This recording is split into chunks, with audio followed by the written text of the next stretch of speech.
night falls over Fairmont Crest and the fallout begins. A private moment explodes into scandal as Samantha and Nathan face the full force of Smitty and Martin's fury, while leaked security logs, a mysterious cash withdrawal, and a sedative-laced clue suggest someone engineered the perfect trap. Who benefits from tearing this family axis apart? Is this just reckless passion or a calculated power play to rip control of Fairmont Crest's security and reputation? Tonight, we connect the dots, doctored timestamps, insider access, an anonymous USB, and a block of residents pushing an agenda that could change the rules for everyone. Stay with me as we map the timeline, expose the pressure points, and ask the uncomfortable question: when control becomes a weapon, who gets cut first? If you love high-stakes twists and razor-edge betrayals, hit like, subscribe, and ring the bell, because the next reveal might burn brighter than any chandelier in Fairmont Crest. The air at Fairmont Crest felt heavy enough to collapse. From the instant Smitty and Martin cornered Samantha and Nathan, everything began to fracture in a way no one could salvage. Smitty's contemptuous stare, Martin's trembling hand gripping the security files, and the suffocating silence of the two young people turned the room into a tribunal where no one could preserve even a sliver of humanity. Each image showing Nathan entering the residence with a strange guest card cut into Martin's pride, the man who had believed the system he built could safeguard the family's honor. And Smitty, suspended between fury and the humiliation of betrayal, felt the blood in his body begin to boil, unsure whether it was rage or the terror of realizing he had been played from the beginning. The more they looked at the evidence, the more they sensed someone guiding them into a maze drawn long ago. Samantha's appointments aligning suspiciously with the moments when Martin lost track of his daughter, and an emergency withdrawal from Smitty's secondary account appearing just as an anonymous message began to spread. The question was no longer who was wrong, but who was orchestrating all of it. Martin felt trapped between two fears: losing honor and losing control. He locked down the entire system, suspended access privileges, but the harder he clamped down, the more he was swallowed by helplessness. Deep inside, he feared that his trust had been exploited. Samantha had once been the daughter he carried like a badge of pride, now she was the reason he was becoming a public joke. Every image of her with Nathan replayed his own mistake, believing too much in his child's readiness to stand on her own. What shook him most, however, was the sedative residue found on an item left in the living room, something impossible without a deliberate hand. He began to doubt everyone, including himself. Smitty, after his trust caved in, moved like a wounded animal.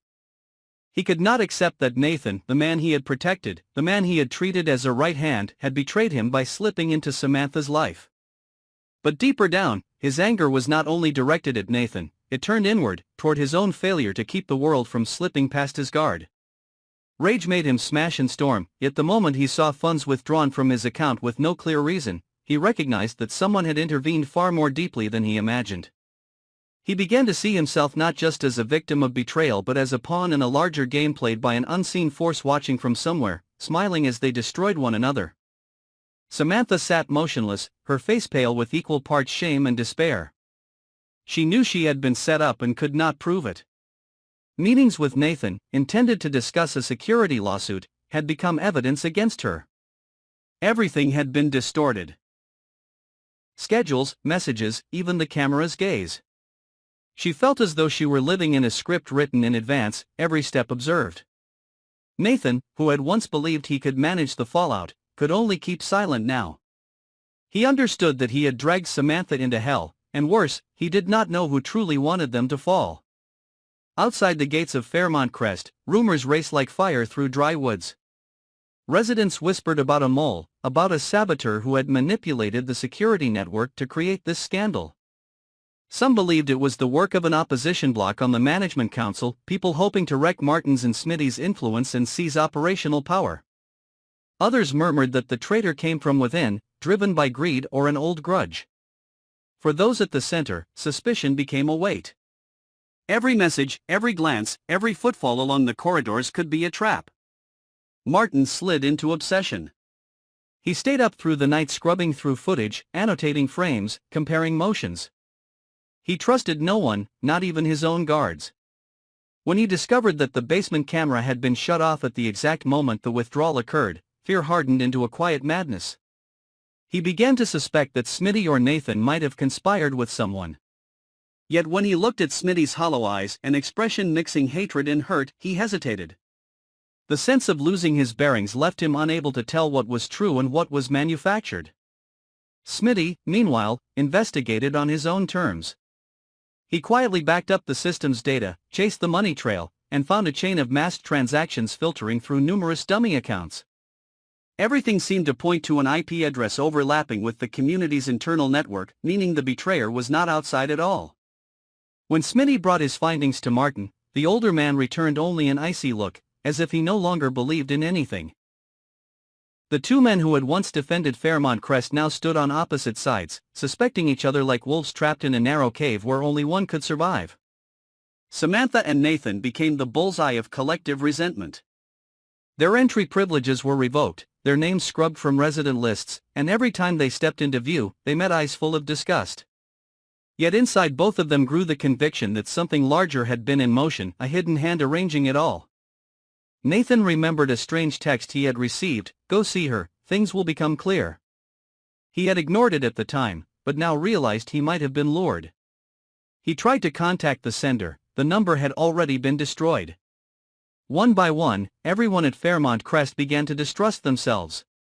Someone quietly burned documents, another wiped drives, another hired an attorney. The entire enclave sank into a terrifying hush, broken only by the sound of camera heads pivoting from corner to corner, a reminder that they were still being watched. Smitty's anger did not cool, but it found no exit. Martin lost the ability to trust. Samantha lost her good name.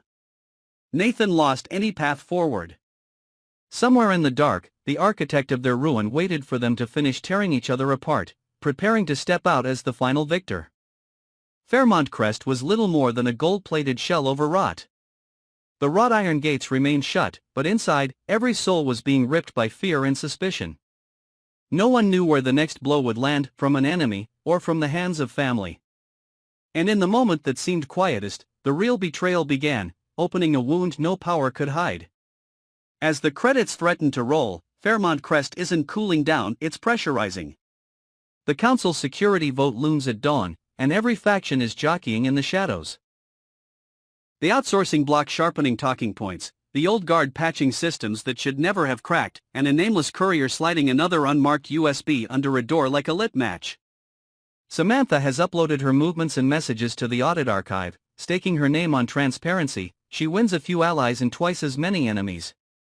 Nathan's proof of tamper tool is pinging quietly in the background, flagging micro-edits to timestamps no human eye would catch except someone is already adapting, switching devices, changing hands, learning his patterns in real time. Smitty holds the envelope with that unexplained withdrawal and weighs the cost of opening it on the record, protect pride, or protect the case. Martin has drafted a dual signature access policy, but it only works if the second signer can't be bought, and tonight, almost everyone has a price. Across town, the logistics workstation that seeded this mess goes dark for 10 minutes, then reappears with a new MAC address, as if the machine has shed its skin. The account that requested temporary privileges is deleted, then resurrected from a backup no one admits to maintaining. Someone rehearsed for this, and there's still 3 moves ahead. Meanwhile, a donor calls the council chair about reputational risk and suggests postponing the vote, postponement that just happens to benefit the same bloc pushing for control. Is this caution, or choreography? By morning, we'll learn whether the enclave doubles down on secrecy or gambles on sunlight. Will Smitty take the hit and publish the full financial trail? Will Martin accept independent oversight that might bruise his legacy but secure the system? Will Samantha keep ownership of her story once it becomes council evidence? Will Nathan step into the light and sign his findings, inviting the backlash he's tried to absorb alone? And if the vote tilts toward outsourcing or toward reform? Was that a community's choice or the quiet victory of an unseen engineer? Drop your read in the comments. Who benefits most if the axis of Smitty and Martin breaks? Should Smitty open the envelope on camera? Which clue would you chase first, the sedative trace, the logistics workstation, or the donor delay call? Hit like, subscribe, and ring the bell, because our next episode dives into the audit logs minute by minute and tests the new tamper detector live against archived footage. If one more timestamp jumps, we may catch a hand in motion or learn the trap was bigger than security all along.